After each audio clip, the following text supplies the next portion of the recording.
This is 6 Minute English from bbclearningenglish.com. Hello, I'm Rob. Welcome to 6 Minute English. I'm joined today by Finn. Hello, Finn. Hello, Rob. Or should I say, 你好, Rob? Oh, your Chinese is very impressive, Finn. But I wonder how many more Chinese words you know. 1,000, perhaps? 不一定吧，我只会一点点，其实不是很多啦。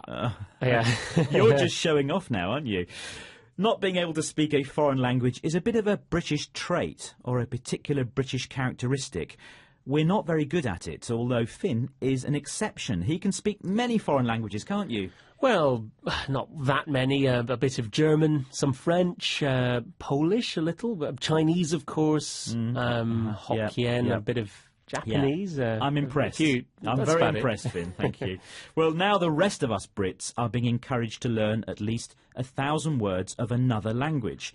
We'll talk more about that soon, but before I start learning my new words, how about a question, Finn? Très bien. Do you know which is the second most spoken language in England? Is it A, Polish, B, Urdu, or C, French?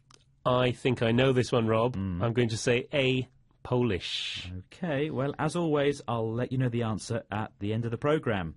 So, as I mentioned, the British are generally considered to be lazy linguists. They just don't bother to learn another language. I guess the main reason is that when British people travel around the world, they find that English is spoken almost everywhere, so they get by. They survive on just using their native language. And I think in the past, the education system was to blame. Learning a foreign language was not compulsory. It didn't have to be studied. When I went to school, we didn't have to study languages to exam level, so I took the easy option and studied photography instead of French. But of course I regret it now. But that wasn't the same for you, was it, Finn? Well, at first I didn't really like it, but, you know, I love words, and then one day I discovered the Chinese language, and I thought, wow, this is fascinating, and it's a key to a whole new culture. Well, recently a campaign was launched for those of us who didn't share your enthusiasm or have the opportunity to learn another language. The 1,000 Words campaign is encouraging everyone in the UK to learn at least 1,000 words of another language. It hopes to help Britain increase international trade. And the group says that a vocabulary of 1,000 words would allow a speaker to hold a simple conversation. Well, sounds like a good idea. Ah, see. Well, let's hear from the former England footballer and TV presenter Gary Lineker, who's supporting the campaign. Can you hear what 3 things he says learning another language gives you? I think it gives you self-satisfaction and self-esteem if you can speak another language when you're travelling. I think it also gives you an edge in a lot of different areas in the workplace, not just football. So Gary Lineker says there are 3 things it gives you. It gives you self-satisfaction, firstly.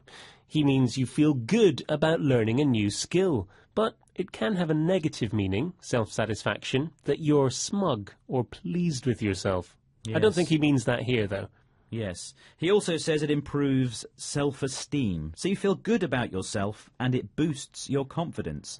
Imagine going on holiday to Spain and being able to converse with or speak to the locals. Feels good. And he also mentioned the economic benefits of speaking another language. It gives you the edge in the workplace. That means it gives you an advantage, especially if you're dealing with foreign companies. And it also shows politeness and respect for other people by showing that you've made an effort. It's something another footballer, Gareth Bale, has tried to do. Last year he signed for Real Madrid, so he tried to master, or to be very good at, speaking Spanish so he could talk to his fans. This is how he got on. Hola, es un sueño para mí jugar para Real Madrid. Gracias. Muy bien. Impressive. Impressive, yes. I think he was saying it was his dream to play for Real Madrid. Rob, your Spanish is very impressive too there. But for Gareth Bale, speaking Spanish will help him fit in. Perhaps make him more accepted by his teammates and his fans. But Finn, I have got a dilemma here. Okay. There are so many languages in the world to learn. Which one should I learn first? Maybe You could start with the UK's second most spoken language. That's the question I posed It you is earlier. indeed. What is Britain's second most spoken language? And I said Polish. And of course... Język polski. Yes, of course you're right. According to the 2011 census, it is Polish. The census also found out that over 104 different languages are spoken in the UK. Before we go, could you remind us of some of the English words that we've heard today? Yes, we heard trait, linguists, native language, to get by, compulsory, self-esteem, to converse with, to give you the edge, to master, to fit in. Dankeschön, Finn. Ja, bitteschön, yeah. OK, well, that's it for this programme. Please join us again soon for 6 Minute English from BBC Learning English. Bye. That was 6 Minute English from bbclearningenglish.com.